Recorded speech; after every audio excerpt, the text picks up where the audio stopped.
सर्वात मोठा शोध लावत असताना त्यांनी असे अनेक शोध लावले. हे जग कसं चालतं, हे जग चालत असताना ते कसं एकमेकाशी रिलेट असतं, याची जी सापेक्षतावादाची जी थेरी जी आहे ती थेरी त्यांनी मांडली. आणि ती थेरी मांडल्यानंतर ते असं म्हटले की या सर्व थेरी हे अगोदरच बुद्धांनी सांगितलेलं आहे.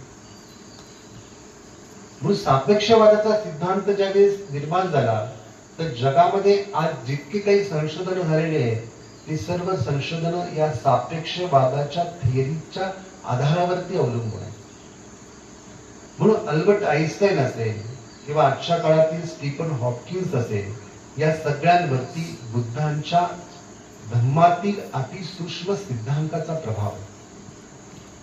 दुसरी गोष्ट, जगामध्ये जे अनेक सामाजिक तत्वज्ञ सांगणारे जे अनेक तत्ववेत्ते झाले, या तत्ववेत्त्यांवरती देखील बुद्धांच्या विचारांचा खूप मोठा प्रभाव आपल्याला पाडलेला दिसतो. की ज्यामध्ये सर्व लोकांना सामावून घेऊन सर्व लोकांची सुख शांती आणि आनंद आणि सर्वांनी गुण्या गोविंदाने जीवन जगलं पाहिजे, सुख उपभोगलं पाहिजे, समाधान त्यांना मिळलं पाहिजे, शांती मिळली पाहिजे, अशा प्रकारची भूमिका जर कोणी मांडली असेल तर ती देखील भगवान बुद्धांनी मांडलेली आहे.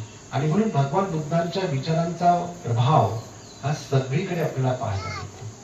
इतकंच नाही तर आपल्या महाराष्ट्रावरती जे संतांची जी परंपरा आहे, या संतांच्या परंपरेमध्ये जर आपण जर पाहिलं तर संत ज्ञानेश्वर महाराज, संत एकनाथ महाराज, संत तुकाराम महाराज, त्यानंतर अगदी अलीकडल्या काळातील संत गाडगे बाबा, राष्ट्रसंत तुकडोजी महाराज, म्हणजे जेवढे काही संत झाले, या संतांचं वाङ्मय ज्यावेळेस आपण अभ्यासतो तर त्या संतांच्या वाङ्मयावरती देखील जास्तीत जास्त प्रभाव जो आहे हा बुद्धांचा आपल्याला पाहायला मिळतो. याचं कारण की संत हा शब्दच पाली भाषेतला आहे. संत याचा अर्थ शांत.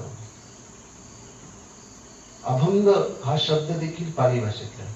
अभंग म्हणजे जिथं मन भंग होत नाही, जिथे मनाची शांत अवस्था भंगित होत नाही, त्या अवस्थेला अभंग असं म्हटलेलं आहे.